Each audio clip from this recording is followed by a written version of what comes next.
지난 2018년 4월 미국에선 미국판 살인의 추억이라 불린 희대의 살인마 정체가 드러났습니다. 뭐지 이거는? 얼마 전에 뉴스에 나왔었잖아요. 1976년부터 1986년까지 무려 11년간 12건의 연쇄살인, 최소 45건의 성폭행을 저지른 미국 최악의 장기미제 사건 범인이 42년 만에 검거됐는데요. 그의 정체가 밝혀지자 미 전역은 큰 충격에 빠지고 말았습니다. 그 이유는 그가 바로 전직 경찰이었기 때문입니다. 캘리포니아주 엑세터와 5번 경찰서에서 근무한 조지프 제임스 드엔젤로 경찰. 아니 대체 왜 그런 거예요? 전직 경찰은 왜 그런 거예요? 사실 재직 당시에도 그렇게 성실한 경찰은 아니었다고 하더라고요. 네. 경력 7년 차던 1979년에 절도 혐의로 파면된 그때부터 속에 내재돼 있던 악한 본성이 폭발하기 시작했습니다. 캘리포니아의 별칭을 따 골든 스테이트 킬러로 불리던 그는 성폭행과 살인을 서슴지 않았는데요. 하지만 그는 전직 형사였던 만큼 아주 주도 면밀하게 현장에서 지문 하나 남기지 않고 수십 년간 경찰들의 수사를 따돌렸는데요. 그래서 인근 주민들은 자물쇠란 자물쇠를 모두 사서 단속을 삼엄하게 했고요. 총기도 무려 6,000개 이상 팔렸을 정도였다고 합니다. 그러니까. 그런데 40여 년간 미궁에 빠졌던 이 미제 사건은 지난 2016년 6월 FBI의 재수사 결정으로 다시 활기를 띠었고요. 과거 살인 사건에서 검출된 범인의 DNA를 통해 결국 그의 덜미를 잡을 수 있었던 겁니다.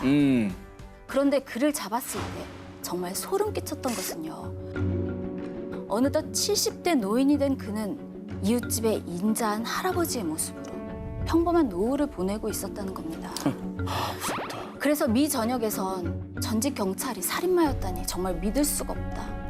이젠 옆집 할아버지도 못 믿겠다며 크게 분노했습니다. 극악 무도한 범죄를 저지른 범인의 믿을 수 없는 정체. 하지만 그의 여생에서 더 이상의 평범함은 없을 겁니다.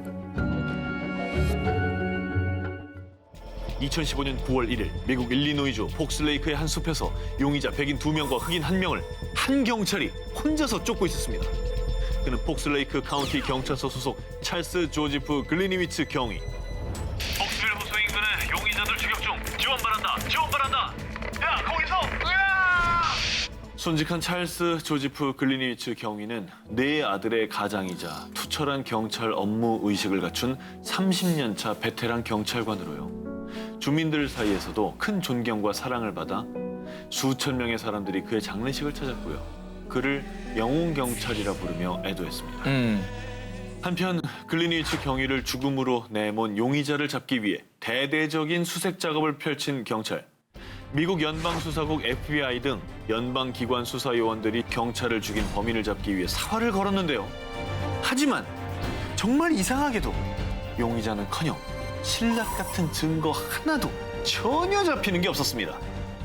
그런데 사건 발생 2달 뒤인 2015년 11월 레이크 카운티 중대범죄수사반은 기자회견에서 충격적인 수사 결과를 발표합니다.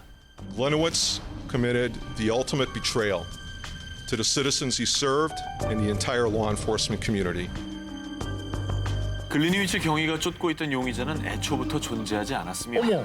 이 모든 게 글리니위츠가 꾸며낸 거라는 발표였습니다. 왜 그런 거예요? 굳이 왜 무전을 해서 다른 사람까지 속여가면서 이런 일을 꾸민 거죠? 분명 글리니위츠 경위가 용의자를 쫓고 있다고 했는데요.